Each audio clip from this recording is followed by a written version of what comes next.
Siapa yang tak mengenal sosok Al-Mansur, khalifah kedua Bani Abbasiyah yang diakui keberanian dan kecerdasannya sebagai politikus ulung. Negarawan ini telah menorehkan tinta emas dalam sejarah Islam, khususnya pada masa pemerintahan Bani Abbasiyah, menata pemerintahan, menciptakan stabilitas keamanan di dalam negeri, dan menciptakan hubungan diplomatik dengan negara lain.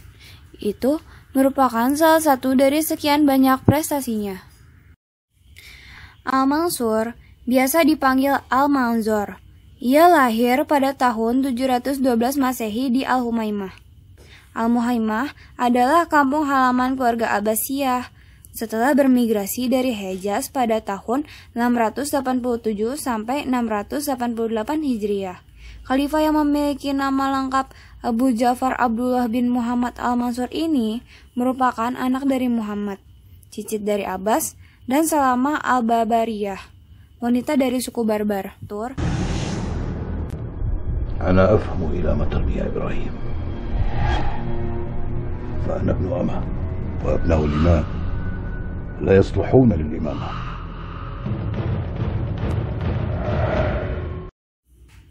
Al-Mansur ditunjuk kakaknya, yaitu As-Soffah, sebagai khalifah pada tahun 754 Masehi atau 136 Hijriah.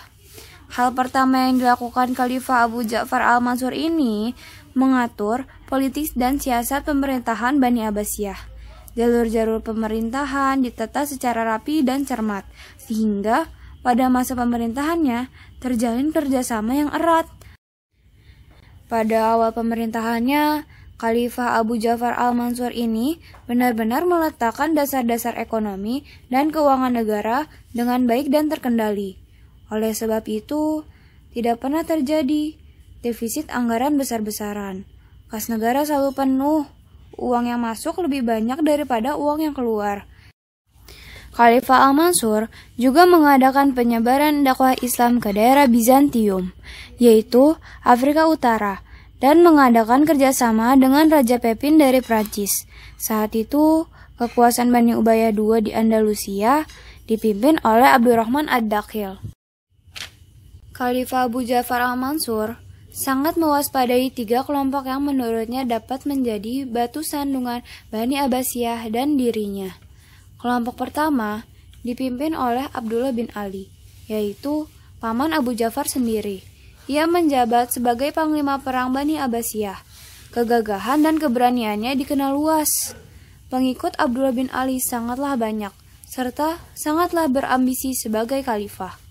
Kelompok kedua dipimpin oleh Abu Muslim Al-Khurasani, orang yang berjasa dalam pendirian dinasti Abbasiyah.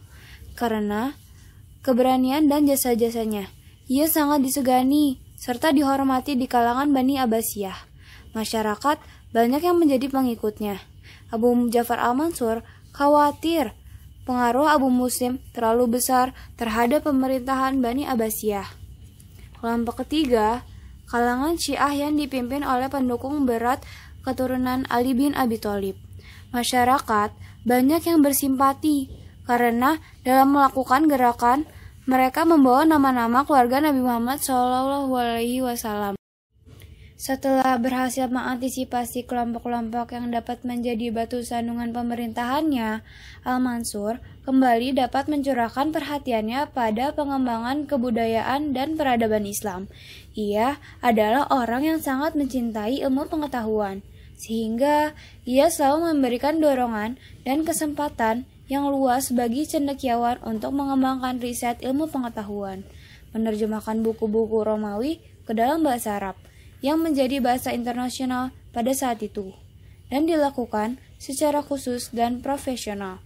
Ilmu falak atau astronomi dan filsafat pun mulai digali dan dikembangkan.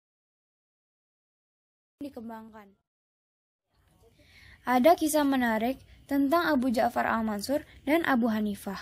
Ketika selesai membangun Baghdad, Abu Ja'far mengundang para ulama terkemuka.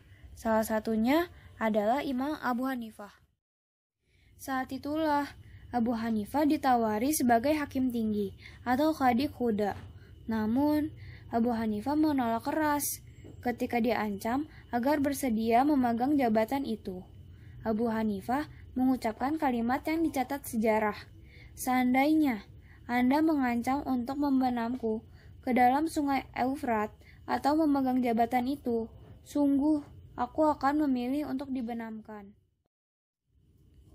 Khalifah Abu Ja'far al-Mansur amatlah murka, apalagi ketika ia mendapat laporan bahwa sang imam menaruh simpati kepada gerakan Muhammad bin Abdullah di tanah Hijaz.